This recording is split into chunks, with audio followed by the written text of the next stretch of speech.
At the class reunion, someone asked my husband, "Who was your secret crush back in high school?" Carter Delgado glanced at me briefly, then turned to the beauty queen sitting beside him. Mia. Mia Prescott's eyes went wide with shock. "Then why did you ignore the love letter I wrote you?" Carter froze. "I thought you liked Brendan Lawrence." One question led to another, and piece by piece, the misunderstanding from all those years ago unraveled. Mia's love letter had ended up in the wrong bag. That single mistake had kept them apart. Mia's eyes turned red in an instant, and Carter's face filled with stunned regret. The people around us started making snide remarks. "Come on, how is that dramatic? A love letter that just happened to end up in the wrong bag?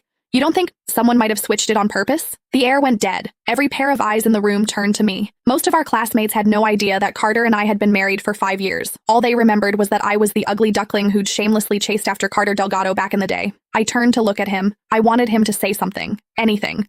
Even just one sentence, that he was the one who'd pursued me. But he said nothing. Just like the rest of them, he stared at me with an unreadable expression.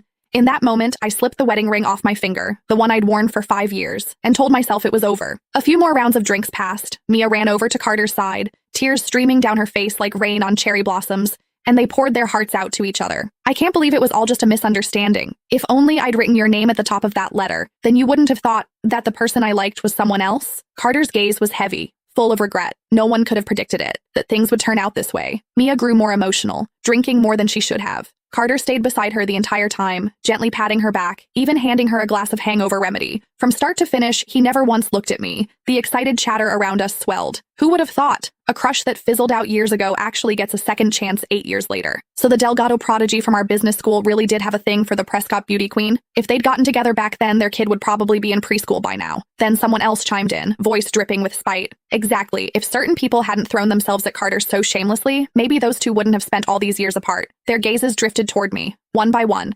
Not quite direct, but impossible to miss. I clenched my fists, pressed my lips together, and said nothing. The whispers continued. Then one of the more outgoing classmates slid into the seat beside me, leaning in close. "Serena Whitmore, was it you? Tell the truth. Did you swap the love letter on purpose so those two would miss their chance?" My expression turned cold. I was about to say it wasn't me, but the crowd erupted before I could speak. I'd bet money on it. Everyone used to say Carter and Mia were the golden couple. They were obviously into each other. The only one who didn't get the memo was Serena, pining away, staring at Carter every chance she got. We all saw it.